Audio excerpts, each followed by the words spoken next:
Hey, what's up everyone? Alex here. So back with another opening video, the 114th opening video that I'd like to share with you, which is under the parallel opening branch. It's called the mouse opening.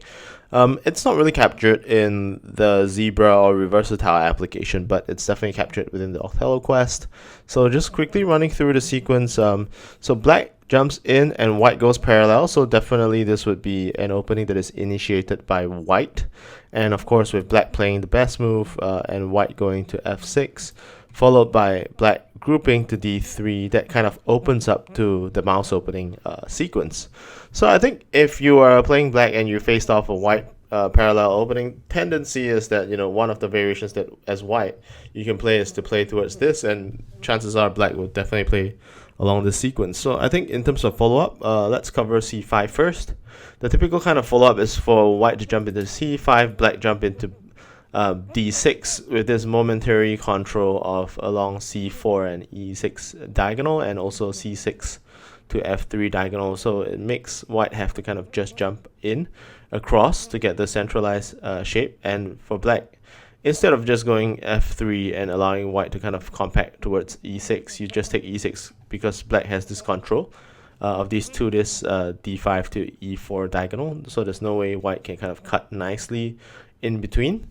So instead, the next better move for white is to kind of jump into c7 over here, and for black to kind of consider different moves. So I think if you were to consider a center 16, maybe black will play here. If not, if black goes for the best move over here, then white can consider jump into the center as a variation.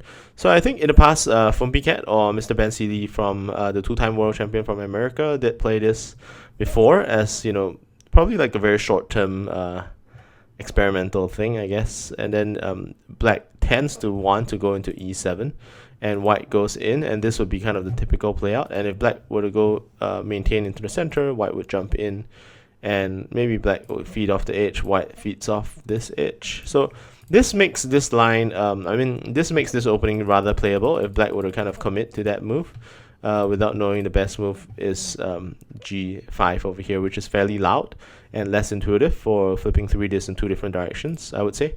So even if black did get that, of course white can consider to jump in into the diagonal, and then that would probably follow. And if white black, then obviously you can go to the edge.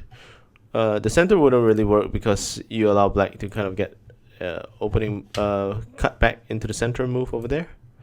So let's quickly touch on the other sequence that perhaps you could play out from the mouse opening, is to c4.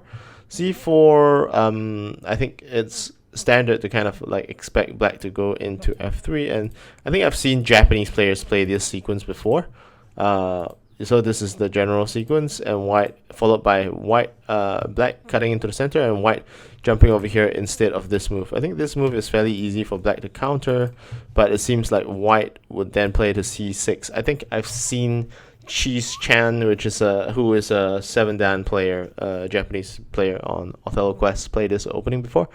And I think usually black wouldn't really go for this one, but rather go for maybe d6 cut into the center.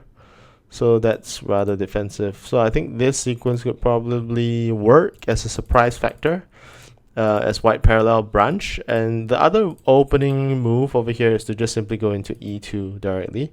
Black wouldn't really miss this per se, I guess, to kind of centralize.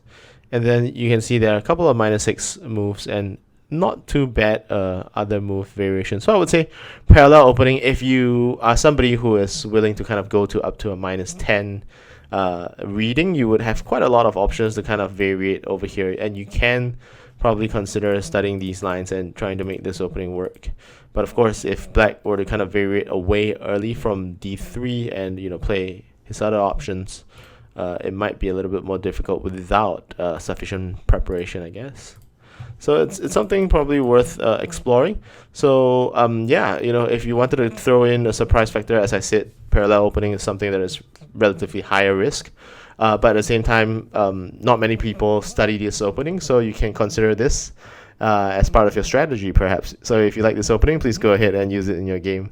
So thank you very much for joining me, and I'll see you at the next video. Goodbye.